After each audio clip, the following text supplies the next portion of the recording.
Olá pessoal, hoje nós vamos falar sobre os pseudofrutos. Exatamente, são frutos que na verdade não são frutos e você vai entender por quê nesse vídeo, tá bom? Fica comigo que é logo após aí a vinheta.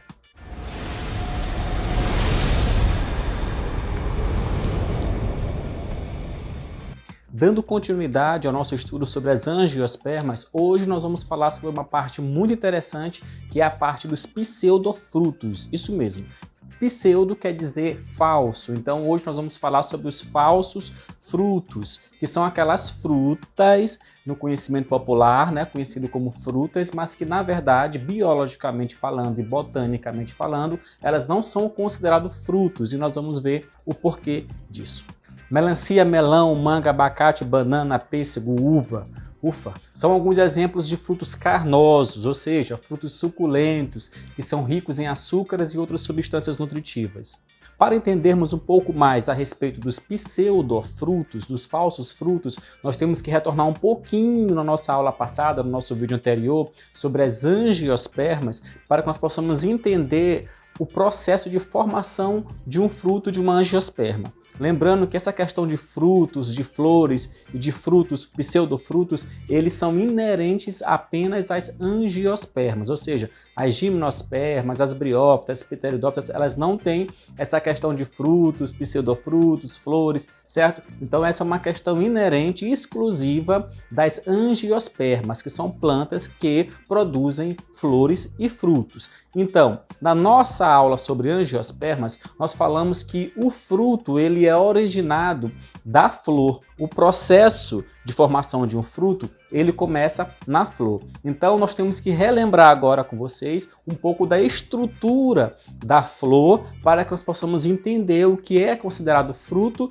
e o que é considerado pseudofruto. Então, na estrutura da flor, existe o pedúnculo, que é aquela parte que fica debaixo da flor, né? Aquela pedúnculo, aquela partezinha verde que segura a flor. Um pouco mais acima dele e abaixo das pétalas, nós temos o receptáculo, nós temos também as sépalas que ficam um pouco ali abaixo das pétalas. Geralmente elas são na cor verde, mas pode também ser de outra cor. E as sépalas, elas são responsáveis por proteger o botão antes da flor se abrir, né? Depois que a flor se abre, dentro da flor pode ter a estrutura masculina e a estrutura feminina. Nós aprendemos que a parte masculina da flor é chamada de estame e também nós aprendemos que a parte feminina da flor é chamada de pistilo. Então, a reprodução nas plantas angiospermas que ocorre na flor, ela se dá quando o grão de pólen ele sai do estame e ele vai para o pistilo, ou seja, os grãos de pólen que são produzidos pela parte masculina da flor,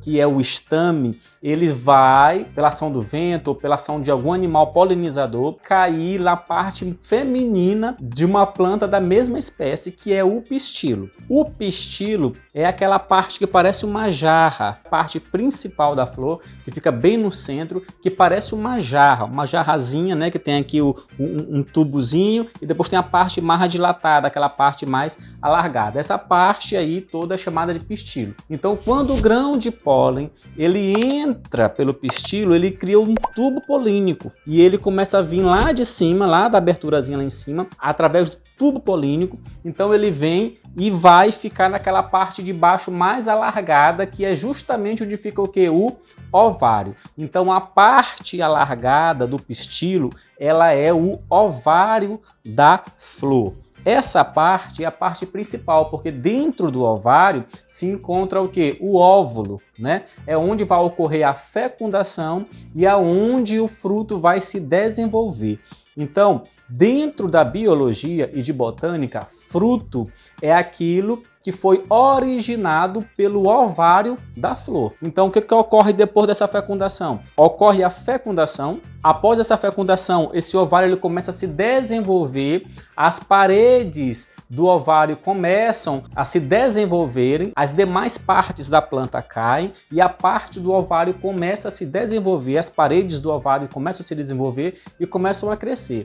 Então, se o fruto, se a parte comestível daquele alimento, ele foi originado pelo ovário, então nós dizemos que se trata de fato de um fruto. Mas se porventura a parte comestível daquele alimento ela não foi originada pelo ovário, foi originada por qualquer outra parte da flor, então nós chamamos de pseudofruto, porque tem cara de fruto, porque se come como se fosse um fruto, mas não é um fruto biologicamente ou botanicamente falando. Você pode até achar estranho a gente dizer que tomate, por exemplo, é um fruto, mas em biologia o termo fruto tem um significado diferente do termo fruta do conhecimento popular. O fruto, ele corresponde ao ovário desenvolvido da flor. Então, a abóbora, o chuchu, o quiabo, o pimentão, todos eles são exemplos de fruto. Pode até parecer estranho que o chuchu ou a berinjela sejam frutos, porque você já deve ter ouvido falar que esses alimentos são hortaliças, são legumes, são verduras, mas esses termos, na linguagem do dia a dia, incluem várias partes da planta, como as folhas, as raízes, os caules e os frutos. Em botânica, o termo legume é o nome de um tipo de fruto encontrado nas leguminosas, como o feijão, como a fava, como a ervilha, também conhecidos como vagem. Já o termo popular fruta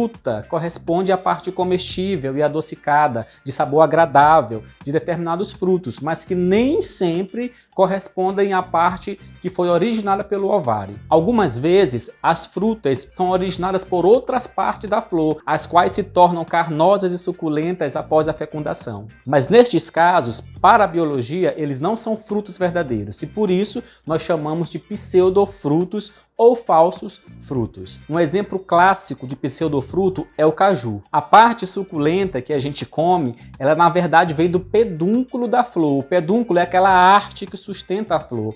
Então a parte que foi originada pelo ovário, na verdade, é a castanha. Então no caso do caju, o fruto é a castanha e o caju, que é a parte comestível e suculenta, é o pseudofruto, pois ele não foi originado pelo ovário, e sim a castanha. E nós temos muitos outros exemplos de pseudofrutos, como a maçã, como o morango, o figo, o abacaxi. Na maçã, por exemplo, o fruto é a parte central, aquela parte que envolve as sementes, né? A parte comestível da maçã, aquela parte mais carnuda, ela é formada pelo receptáculo, que é aquela parte mais dilatada do pedúnculo da flor. Já no morango, os frutos são aqueles pontinhos amarelos, aqueles pontos amarelados espalhados pela parte carnuda do morango. Então, cada pontinho daquele ali é um fruto e cada um deles possui uma semente. A parte comestível do morango, assim como no figo, como no abacaxi, elas são formadas por outras partes da flor, como por exemplo o receptáculo, ou então o pedúnculo, outras partes que após a fecundação se tornam suculentas e agradáveis à degustação. Mas como se divide o fruto? O fruto ele é formado por duas partes, o pericarpo e a semente. O pericarpo, por sua vez, ele se subdivide em três outras partes, o epicarpo, o mesocarpo e o endocarpo. Então, o que vem ser o epicarpo? Carpo significa fruto, epi quer dizer fora. Então, o epicarpo, ele é a casca do fruto, é aquela parte de fora do fruto. Você imagina, por exemplo, um abacate, o epicarpo vai ser a casca do abacate, aquela parte fininha do lado de fora, mas ela é resistente, né, que protege o fruto. Então a casca da fruta, ela é o epicarpo. O mesocarpo, geralmente, na grande maioria das vezes, é a parte comestível, é a parte carnuda e suculenta da fruta, né? É aquela parte do meio. Então no abacate, a massa do abacate, a carne do abacate, seria o mesocarpo, né? É a parte interior, de dentro, ali que a gente se alimenta. E por fim, o endocarpo seria a parte que ela envolve a semente. Então a parte que envolve a semente,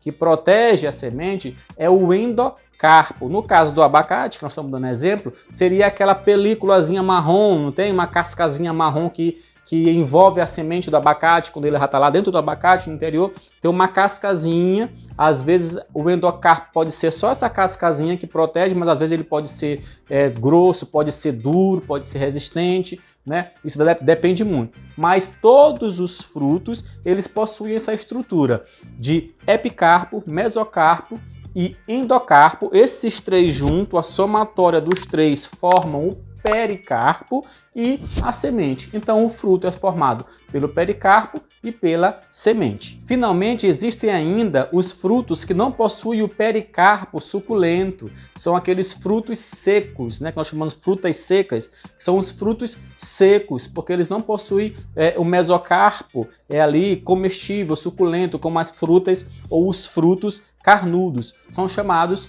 frutos secos, como por exemplo o milho, a castanha do Pará, a semente de girassol e por aí vai. Então é isso, pessoal. Muito obrigado pela audiência de vocês. Muito obrigado para você que ficou comigo até agora aqui nesse vídeo. Eu quero te pedir que você que ainda não é inscrito no canal, se inscreva no canal, deixa o seu joinha nesse vídeo aí, tá bom? E compartilha aí para geral, para a galera. E eu te espero no nosso próximo vídeo. Tchau!